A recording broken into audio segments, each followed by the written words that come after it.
ಮನಸ್ಸಾರೆ ನನ್ನ ಗಂಡನ ನಾನು ಬಿಗ್ ಬಾಸ್ ಮನೆ ಕಳಿಸ್ಕೊಡ್ತೀನಿ. 40 ದಿನದಲ್ಲೇ ಅವ್ರದ್ದು ಒಂದು ಜರ್ನಿನ ಮುಗಿಸ್ಕೊಂಡು ಬರ್ತಾರೆ. ನಮಗೂ ಸ್ವಲ್ಪ ಬೇಜಾರಿದೆ. ನನಗೆ ನೋಡ್ಬಿಟ್ಟು ಅವ್ರನ್ನ ಯಾಕೆ ಹಿಂಗಾದ್ರು ಅನ್ನೋ ಥರನ ಇದಾಗುತ್ತೆ. ಅಲ್ಲಿ ನನ್ನ ಗಂಡ ಏನು ಸಿಚುವೇಶನ್ ಅನುಭವಿಸಿರ್ತಾನೆ ಅನ್ನೋದನ್ನ ನಾನು ಒಂದು ಹೆಂಡತಿಯಾಗಿ ಫೀಲ್ ಮಾಡಬೇಕಾಗುತ್ತೆ. ನುಗ್ಗೆಕಾಯಿ ಮಾಡಿಕೊಟ್ಟು ಮೊಳಕೆ ಕಾಳು ಮಾಡಿಕೊಟ್ಟು ಗಂಡನ ಮನೆ ಕರ್ಸ್ಕೊಬಿಟ್ಟೆ. ನಮಸ್ತೆ, ನೀವು ನೋಡ್ತಾ ಇದ್ದೀರಾ ಫಿಲ್ಮ್ ಬೀಟ್ ಕನ್ನಡ. ನಾನು ಯಶವಂತ್. ಬಿಗ್ ಬಾಸ್ ಸೀಸನ್ 12 6 ವಾರ ಮುಗೀತು. ಈ ವಾರ ಬಂದಿದ್ದು ಯಾರು ಅಂತ ಅಂದರೆ ಚಂದ್ರಪ್ರಭಾ ಅವರು. ಸೊ ಒಂದಷ್ಟು ಜನ ಎಕ್ಸ್ಪೆಕ್ಟ್ ಮಾಡಿರಲಿಲ್ಲ ಚಂದ್ರಪ್ರಭಾ ಅವರು ಈಗಲೇ ಬರ್ತಾರೆ, ಇಷ್ಟು ಬೇಗ ಬರ್ತಾರೆ ಅಂತ. ಬಟ್ ಈ ಬಗ್ಗೆ ಚಂದ್ರಪ್ರಭಾ ಮಾತಾಡ್ಸೋಕ್ಕಿಂತ ಮುಂಚೆ ಅವ್ರ ವೈಫ್ ನನಗೆ ಸಿಕ್ಕಿದ್ದಾರೆ, ಅವ್ರನ್ನ ಮಾತಾಡ್ಸೋಣ ಅಂತ ಅನ್ಕೊಂಡಿದ್ದೀನಿ. ಒಂದಷ್ಟು ವಿಚಾರ ಮಾತಾಡ್ಸೋಣ. ಫಸ್ಟ್ ವೆಲ್ಕಮ್ ಮಾಡೋಣ. ಮೇಡಮ್ ನಮಸ್ತೆ, ಹೇಗಿದ್ದೀರಾ? ನಮಸ್ತೆ. ನೀವು ಹೇಗಿದ್ದೀರಾ ಯಶವಂತ್ ಅವರೇ? ಚೆನ್ನಾಗಿದ್ದೀನಿ. ಸೊ ಒಂದಷ್ಟು ತಿಂಗಳುಗಳ ಹಿಂದೆ ನಿಮ್ಮ ಊರಲ್ಲಿ ನಾವು ಸಿಕ್ಕಿದ್ವಿ, ಇವಾಗ ಸಿಗ್ತಾ ಇದೀವಿ. ಸೊ ನಿಮ್ಮವರು ಬೇಗನೆ ಬಂದ್ಬಿಟ್ರು. ಬೇಗ ಬಂದ್ರು ಅಂತ ಅನ್ಸುತ್ತಾ, ಇಲ್ಲ ಹೋಗಿ ಕರೆಕ್ಟಾಗಿ ಬಂದಿದ್ದಾರೆ ಅಂತ ಅನ್ಸುತ್ತಾ? ನನಗೆ ಅಂದ್ರೆ ಇದನ್ನ ಖುಷಿಯಾಗಿ ನಾ ಶೇರ್ ಮಾಡಕ್ ಆಗಲ್ಲ. ಯಾಕಂದ್ರೆ ಒಬ್ಬೊಬ್ರಲ್ಲಿ ಒಂದು ಕನ್ಸು ಅನ್ನೋದಿರುತ್ತೆ. ಆ ಕನ್ಸು ನನ್ಸಾಗ್ಬೇಕು ಪ್ರತಿಯೊಬ್ಬರಲ್ಲೂ. ನನ್ನಲ್ಲಿ ಒಂದು ಕನ್ಸಿರುತ್ತೆ, ನಿಮ್ಮಲ್ಲಿ ಒಂದು ಕನ್ಸಿರುತ್ತೆ. ಸೊ ಎಲ್ಲರೂ ಒಂದೊಂದು ಕನ್ಸು ಅನ್ನೋದಿರುತ್ತೆ. ಸೊ ಇಷ್ಟು ಬೇಗ ಬಂದಿದ್ದು ಖಂಡಿತ ಬೇಜಾರಿದೆ. ನನ್ನ ಗಂಡ ಇನ್ನೂ ಅಲ್ಲಿ ಗೇಮ್ ಶೋ ಅಲ್ಲಿ ಮೀನ್ಸ್ ಬಿಗ್ ಬಾಸ್ ಮನೇಲಿ ಇರಬೇಕಿತ್ತು. ಇನ್ನೊಂದು ಸ್ವಲ್ಪ ಅವರು ಚೆನ್ನಾಗಿ ಎಲ್ಲ ಜನಗಳನ್ನ ಒಂದು ಮನಸ್ಸೆಳೆಯೋ ಹಾಗೆ ಮತ್ತೆ ಆಟ ಆಡ್ಕೊಂಡು ಎಲ್ಲ ಇರಬೇಕಿತ್ತು. ಬಟ್ ಕಾರಣಾಂತರದಿಂದ ಅವ್ರ ಮನಸ್ಸಲ್ಲಿ ಅಲ್ಲಿ ಅವ್ರಿಗೆ ಏನು ಅವ್ರು ಹರ್ಟ್ ಆಗಿರೋದು ಅವ್ರಿಗೆ ಗೊತ್ತಾಗಿರುತ್ತೆ. ಸೊ ನಾವು ನೀವೆಲ್ಲ ನೋಡ್ತಾ ಇರ್ತೀವಿ, ಇನ್ಸ್ಟಾಗ್ರಾಮ್ ಕಲರ್ಸ್ ಕನ್ನಡ ಪೇಜಸ್ ಎಲ್ಲ ನೋಡ್ತಾ ಇರ್ತೀವಿ ಏನಾಗಿದೆ ಏನು ಅನ್ನೋದನ್ನ. ಸೊ ಅವರೇ ನಿಮ್ಮ ಹತ್ರ ಮುಂದೊಂದು ದಿನ ಶೇರ್ ಮಾಡಬಹುದು. ಮಾಡೋ ತನಕ ನಾವು ವೆಯ್ಟ್ ಮಾಡೋಣ. ಅಂಡ್ ನಾವು ಕೂಡ ಗಮನಿಸ್ತಿದ್ದಂಗೆ ಫಸ್ಟ್ ಒಂದಷ್ಟು ಕಾಮಿಡಿ, ಅವ್ರದೇ ಆದಂತ ಒಂದಷ್ಟು ಪಂಚ್ ಲೈನ್ಗಳೆಲ್ಲ ಹೇಳ್ಕೊಂಡು ಸ್ಟಾರ್ಟಿಂಗ್ ಎಲ್ಲ ಚೆನ್ನಾಗಿತ್ತು. ಬಟ್ ಬರ್ತಾ ಬರ್ತಾ ಎಲ್ಲೋ ವೀಕ್ ಆದ್ರು ಅಂತ ಅನ್ಸುತ್ತಾ. ಅಂಡ್ ಆಮೇಲೆ ಇನ್ನೊಂದು ಹೆಂಗ್ ಅನ್ನಿಸ್ತು ಅಂತಂದ್ರೆ, ಆಮೇಲೆ ಹೆಂಗೆ ನಡ್ಕೊಳ್ತಾ ಆಮೇಲೆ ಹೆಂಗ್ ಅನ್ನಿಸ್ತು ಅಂತಂದ್ರೆ, ಇವಾಗ ನಾವು ನೋಡಿದ್ರು ಶನಿವಾರದ ಎಪಿಸೋಡ್ ನಲ್ಲಿ ಕೂಡ ನೋಡಿದ್ರು ಎಲ್ಲೋ ನಾನೇ ಹೋಗ್ಬಿಡ್ತೀನಿ ಅನ್ನೋ ಮನಸ್ಥಿತಿಗೂ ಬಂದ್ಬಿಟ್ರು. ಸೊ ಫೈನಲ್ ಅವರು ಬಂದ್ರು, ಎಲ್ಲೋ ವೀಕ್ ಆಗ್ತಿದ್ದಾರೆ ಅಂತ ಅನಿಸ್ತಾ ಡೈಲಿ. ಸೊ ಅಂದ್ರೆ ಏನಾಗ್ತಿದೆ ಅಂತಂದ್ರೆ, ಈಗ ಮನೇಲಿ ಇದ್ದಿರ್ತಾರೆ.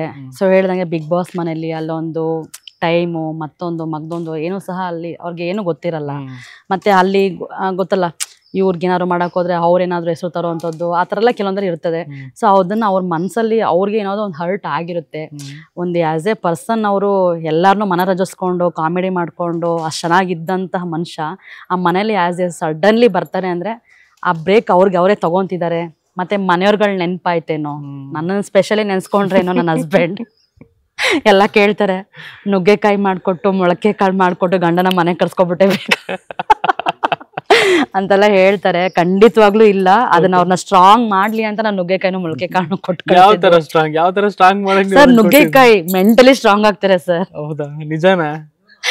ಖಂಡಿತ ನಿಜ. ಇದೇ ಪ್ರಶ್ನೆ ಅವ್ರನ್ನೂ ಕೇಳಿ. ನುಗ್ಗೆಕಾಯಿ ತಿನ್ಬೇಕು, ಮೊಳಕೆ ಕಾಳು ತಿನ್ಬೇಕು, ನಾವ್ ಹೆಲ್ದಿ ಆಗಿರ್ಬೇಕು, ಎನರ್ಜೆಟಿಕ್ ಆಗಿರ್ಬೇಕಾದ್ರೆ ಸೊ ಇವೆಲ್ಲ ತಗೋಬೇಕು ಅಂತ ನನ್ ಗಂಡ ಹೇಳ್ತಿರ್ತಾರೆ. ಸೊ ಅವ್ರಿಗೆ ಫೇವ್ರೇಟ್ ಫುಡ್ ಆಗಿರುತ್ತೆ. ನಾನ್ ವೆಜ್ ಅಲ್ಲ ಅಂದ್ರೆ ಫಿಶ್ ಇಷ್ಟಪಡ್ತಾರೆ, ನಾರ್ಮಲ್ ಆಗಿ ಮಟನ್ ಇಷ್ಟಪಡ್ತಾರೆ. ಸೊ ಅದು ಹಬ್ಬದ ಅಡುಗೆ ಊಟ ಆಗಿರೋದ್ರಿಂದ ಸಿಹಿ ತಿನಿಸುಗಳನ್ನ ಮಾಡಿರ್ತೀನಿ. ಅದ್ರ ಜೊತೆಗೆ ನುಗ್ಗೆಕಾಯಿ ಸ್ಪೆಷಲ್ ಆಗಿ ನುಗ್ಗೆಕಾಯಿ ಸುಕ್ಕ ತರ ಮಾಡಿರ್ತೀನಿ. ಸೊ ಹಾಗೆ ಮೊಳಕೆ ಕಾಳ್ದು ಒಳ್ಳೆ ಪಲ್ಯ ಮಾಡಿರ್ತೀನಿ. ತುಂಬಾ ಫೇವ್ರೇಟ್ ಅವ್ರಿಗೆ, ತುಂಬಾ ಚೆನ್ನಾಗಿ ಮಾಡಿದೆ. ಬಟ್ ನಮ್ಮ ಮನೆಯಿಂದನೆಲ್ಲ ಬಾಕ್ಸ್ ಎಲ್ಲ ಹೋಗಿರುತ್ತಲ್ಲ, ಸೊ ನೋಡಿದಾಗ ಅವ್ರಿಗೆ ಫೀಲ್ ಆಗುತ್ತೆ. ಎಲ್ಲ ನೀವೆಲ್ಲ ನೋಡಿರ್ತೀರಲ್ಲ, ನಾನು ಊಟ ಮಾಡ್ಬೇಕಾದ್ರೆ ನನ್ನ ಬಗ್ಗೆ ಫೀಲ್ ಮಾಡ್ತಾರೆ ನನ್ನ ಹಸ್ಬೆಂಡ್. ನಾನು ಫಸ್ಟ್ ವಾರನೂ ಕಾಯ್ದೆ, 2ನೇ ವಾರನೂ ಕಾಯ್ದೆ. ಎಲ್ಲಾರು ನನ್ನ ಬಗ್ಗೆ ಮಾತಾಡ್ತಾನೇನೋ, ಎಲ್ಲಾರು ನನ್ನ ಬಗ್ಗೆ ಮಾತಾಡ್ತಾರೆ. ಯಾರಿಗೂ ಇರುತ್ತಲ್ಲ ಇಷ್ಟಪಟ್ಕೊಂಡು ಮದುವೆ ಮಾಡ್ಕೊಂಡಿರ್ತೀವಿ ಅಂತ.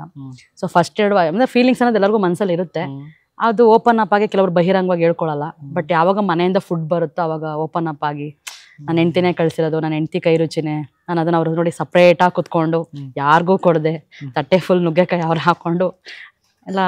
ಈಗ ಚಂದ್ರಪ್ರಭಾ ಅವರ ಒಂದು ನೀವು ನೋಡಿದಂಗೆ ಚಂದ್ರಪ್ರಭಾ ಅವರ ಒಂದು ಸ್ಟ್ರೆಂತ್ ಏನೋ ಒಂದು ವೀಕ್ನೆಸ್ ಏನು? ಸೊ ಅವ್ರ ಸ್ಟ್ರೆಂತ್ ಅಂತಂದ್ರೆ, ಅವ್ರು ಏನೇ ಒಂದು ವಾದ ವಿವಾದಗಳು ಅಥವಾ ಏನೇ ಒಂದು ಸ್ಟೇಜ್ ಪ್ರೋಗ್ರಾಮ್ ಅಂತ ಬಂದ್ರೆ ಅಲ್ಲಿ ಯಾವುದೇ ಕಾರಣಕ್ಕೂ ಅವ್ರು ಬಿಟ್ಕೊಡಕ್ ಹೋಗಲ್ಲ. ನಾನು ಮುಂದಿರ್ಬೇಕು, ನಾನು ಮಾಡಬೇಕು ಅನ್ನೋದಿರುತ್ತೆ. ಅವ್ರ ವೀಕ್ನೆಸ್ ಏನಾಗುತ್ತೆ ಅಂದರೆ, ಹೊಟ್ಟೆ ಹಸಿವು ತಡ್ಕೊಳ್ಳಲ್ಲ, ನಿದ್ದೆ ತಡ್ಕೊಳ್ಳಲ್ಲ. ಸೊ ಮತ್ತು ಫುಲ್ ಸೆಂಟಿಮೆಂಟ್ ಫೆಲೋ.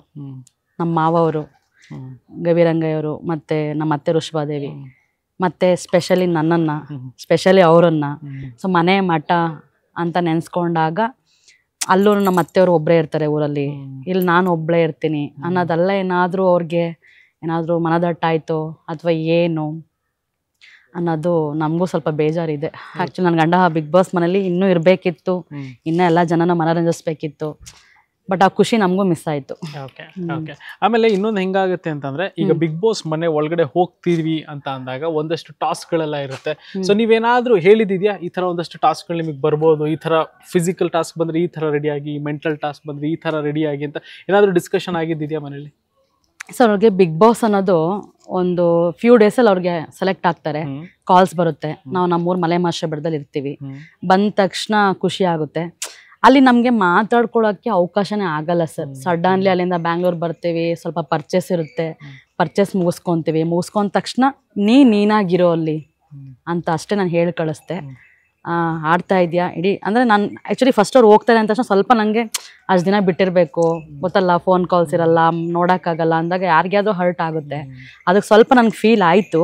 ಬಟ್ ನಾನು ಒಬ್ಬಳದ್ದು ಕಾನ್ಸೆಪ್ಟ್ ಇಟ್ಕೊಂಡು ನೋಡೋದು ಬೇಡ, ಆಲ್ ಓವರ್ ಕರ್ನಾಟಕ ಜನತೆನ ನೋಡೋಣ, ಅವ್ರ ಮನಸ್ಸನ್ನ ಗೆದ್ದವ್ರು ಫಸ್ಟು. ಅದಕ್ಕೆ ಅವ್ರದ್ದು ಒಂದು ಪ್ರೀತಿಯಾಗಿ ಚಂದ್ರಪ್ರಭನ್ನ ತೆರೆ ಮೇಲೆ ಹೆಂಗೆ ಜನ ನೋಡೋಕೆ ಇಷ್ಟಪಡ್ತಾರೆ ಅದನ್ನು ಆಗಲಿ ಅಂತ ಹೇಳ್ಬಿಟ್ಟು ಮನಸ್ಸಾರೆ ನನ್ನ ಗಂಡನ ನಾನು ಬಿಗ್ ಬಾಸ್ ಮನೆಗೆ ಕಳಿಸ್ಕೊಡ್ತೀನಿ.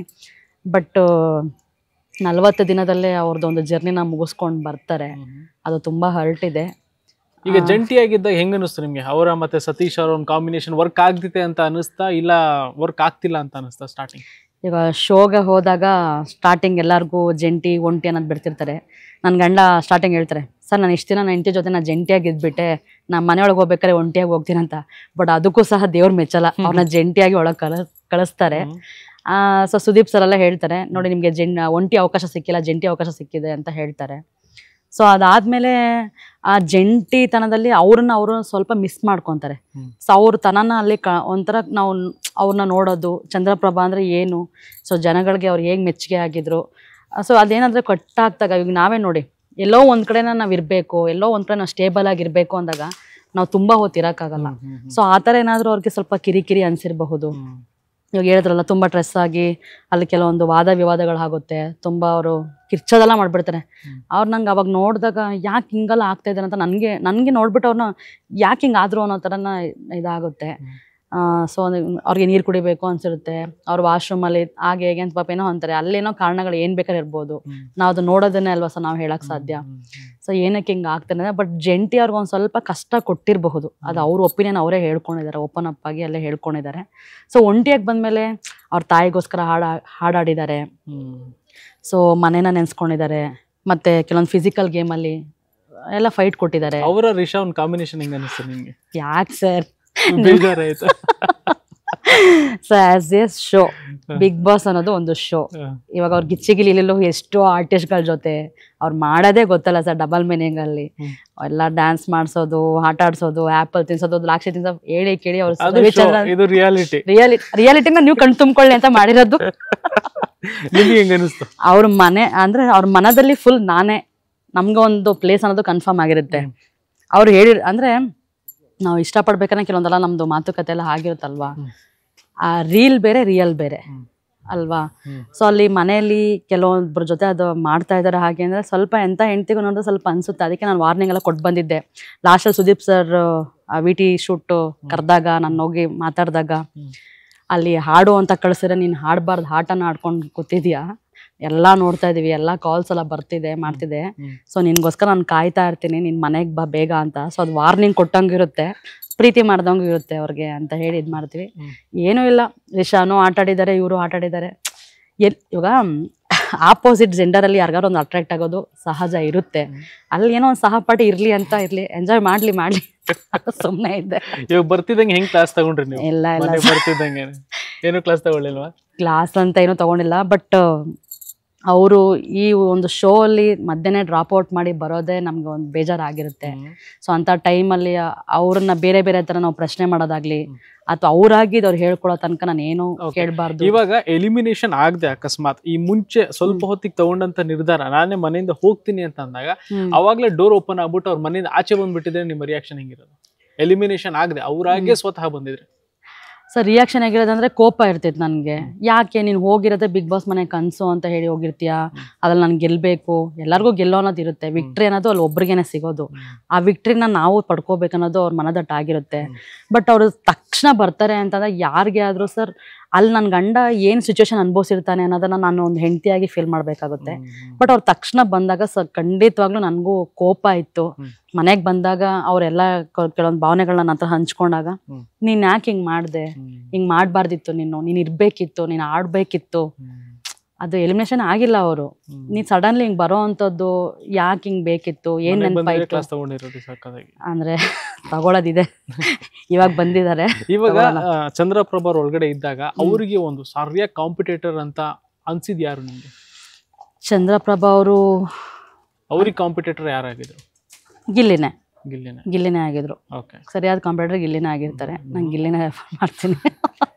ಓಕೆ, ಈಗ ನಿಮ್ಮ ಪ್ರಕಾರ ಆಸ್ ಎ ಆಡಿಯನ್ ಆಗಿ ನೀವು ಬಿಗ್ ಬಾಸ್ ಈಗ ನೋಡಿರೋದ್ರಿಂದ ಟಾಪ್ 5 ಯಾರು ಹೋಗ್ಬೋದು? ಎಲ್ಲರೂ ಚೆನ್ನಾಗಿ ಆಡ್ತಾ ಇದ್ದಾರೆ. ಸೊ ಒಂದ್ ಅಭಿಪ್ರಾಯದಲ್ಲಿ ಹೇಳ್ಬೇಕಾದ್ರೆ ಟಾಪ್ 5 ಅಲ್ಲಿ ಧ್ರುವಂತ್ ಬರಬಹುದು ಅಂತ ಅನ್ಸುತ್ತೆ. ಸೊ ಫೈನಲಿ ಏನ್ ಪ್ಲಾನ್ ಇದೆ? ತುಂಬಾ ದಿನ ಮಿಸ್ ಮಾಡ್ಕೊಂಡಿದ್ರಿ, ಮತ್ತೆ ನಿಮ್ಮ ಫೇವರೇಟ್ ಪ್ಲೇಸ್ ಬೆಟ್ಟಕ್ಕೆ ಹೋಗುತ್ತಾ? ಹೌದು, ಖಂಡಿತ. ಅವರು ಬಿಗ್ ಬಾಸ್ ಮನೆಯಿಂದ ಬಂದ ತಕ್ಷಣ ನನ್ನ ಹತ್ರ ಕೇಳ್ಕೊಂಡಿದ್ದು ಮಲೆ ಮಾಷ ಬೆಟ್ಟಕ್ಕೆ ಹೋಗ್ ಬರೋಣ, ಅಲ್ಲೊಂದ್ ಸ್ವಲ್ಪ ದಿನ ಇದ್ ಬರೋಣ ಅಂತ ಹೇಳಿದ್ರು. ಹಾಗೆ ನಮ್ಮೂರಿಗೂ ಹೋಗ್ಬೇಕು. ಅಲ್ಲಿ ಹೋಗಿ ಗೊತ್ತಲ್ಲ ನಮ್ಮ ಒಂದು ದಿನಚರಿಗಳನ್ನ ಮತ್ತೆ ನಾವು ಮುಂದುವರಿಸ್ಬೇಕು. ಮತ್ತೆ ಅವ್ರಿಗೆ ಒಂದು ಒಳ್ಳೊಳ್ಳೆ ಅವಕಾಶಗಳು ಮತ್ತೆ ಬರೋದನ್ನ ನಾವು ಕಾಯ್ಬೇಕು. ಯಾಕಂದ್ರೆ ಕಲಾರಂಗಕ್ಕೆ ಅವರು ತುಂಬಾ ತ್ಯಾಗ ಮಾಡೋದಕ್ಕೆ ಮುಡಿಪಾಗಿ ಇಟ್ಟಿದ್ದಾರೆ. ಸೊ ಅವಕಾಶಗಳಿಗೋಸ್ಕರ ಎಲ್ಲರೂ ಹಂಬಲಿಸ್ತಾರೆ. ಸೊ ಹಂಬಲಿಕೆ ನನ್ನ ಗಂಡನ್ಗೂ ಇದೆ. ಸೊ ದೇವ್ರು ಅವ್ರಿಗೆ ಮುಂದೆ ಒಂದು ಒಳ್ಳೆ ಅವಕಾಶಗಳನ್ನ ಕೊಡ್ಲಿ ಅಂತೇಳಿ ನಾನು ಕೇಳ್ಕೊತೀನಿ. ಹಾಗೆ ಇಷ್ಟು ದಿನಗಳ ಕಾಲ ಜನಗಳು ಅವ್ರನ್ನ ವೋಟ್ ಮಾಡಿ ಸೇವ್ ಮಾಡಿದ್ರು. ಅದೇ ಜನಗಳಿಗೆ ಒಂದು ಮಾತು ಹೇಳಿ. ಖಂಡಿತ ಎಲ್ಲ ಕರ್ನಾಟಕ ಜನತೆಯಲ್ಲಿ ನಾನು ಕೇಳ್ಕೊಳ್ಳೋದು ಏನು ಅಂತಂದರೆ, ಸೊ ನಿಮ್ಮ ಚಂದ್ರಪ್ರಭಾ ನಿಮ್ಮ ಮನ ಮೆಚ್ಚಿದ ಕಾಮಿಡಿಯನ್ ಏನೋ ಬಿಗ್ ಬಾಸ್ ಮನೆಗೆ ಹೋಗಿ ಸ್ವಲ್ಪ ಹಾಗೆ ಹೀಗೆ ಸ್ವಲ್ಪ ನಿಮ್ಮ ಮನಸ್ಸುಗಳನ್ನ ಗೆದ್ದಿದ್ದಾರೆ. ಇನ್ನು ಮುಂದಕ್ಕೂ ಅವರು ನಿಮ್ಮನ್ನ ಮನರಂಜಿಸೋದಕ್ಕೆ ಒಂದು ಸಿದ್ಧ ಆಗಿರ್ತಾರೆ. ಬಿಗ್ ಬಾಸ್ ಮನೆಯಿಂದ ಏನೋ ಕಾರಣಾಂತರದಿಂದ ಹೊರಡೆ ಬಂದಿದ್ದಾರೆ. ಸೊ ಅದಕ್ಕೆ ಯಾರೋ ದಯವಿಟ್ಟು ಬೇಜಾರು ಮಾಡ್ಕೋಬೇಡಿ. ಮತ್ತು ಬೇರೆ ಥರ ಕಲ್ಪನೆಗಳು ಬೇಡ. ಕಾರಣ ಏನೇ ಇರುತ್ತೆ, ಕಲ್ಪನೆಗಳಿಗೆ ನಮಗೆ ಅಜಂಪ್ಷನ್ ಅನ್ನೋದು ಯಾರ ಮೈಂಡಲ್ಲೂ ಬೇಡ. ಸೊ ಅವ್ರ ಮನಸ್ಸಲ್ಲಿರೋದು ಅದು ಅವ್ರಿಗೆ ಗೊತ್ತಿರುತ್ತೆ. ಸೊ ಎಲ್ಲ ಕರ್ನಾಟಕ ಜನತೆ ನನ್ನ ಗಂಡನಿಗೆ ಚಂದ್ರಪ್ರಭನ್ಗೆ ಸದಾ ಹೀಗೆ ಹಾರೈಸಿ ನಿಮ್ಮ ಆಶೀರ್ವಾದ ಸದಾ ಅವ್ರ ಮೇಲೆ ಇರಲಿ ಅಂತ ನಾನು ಕೇಳ್ಕೊತೀನಿ. Thank you. ಇಷ್ಟೊತ್ತು ಫಿಲ್ಮ್ ಬಿಟ್ಗೆ ಮಾತಾಡೋದಕ್ಕೆ thank you so much. Thank you.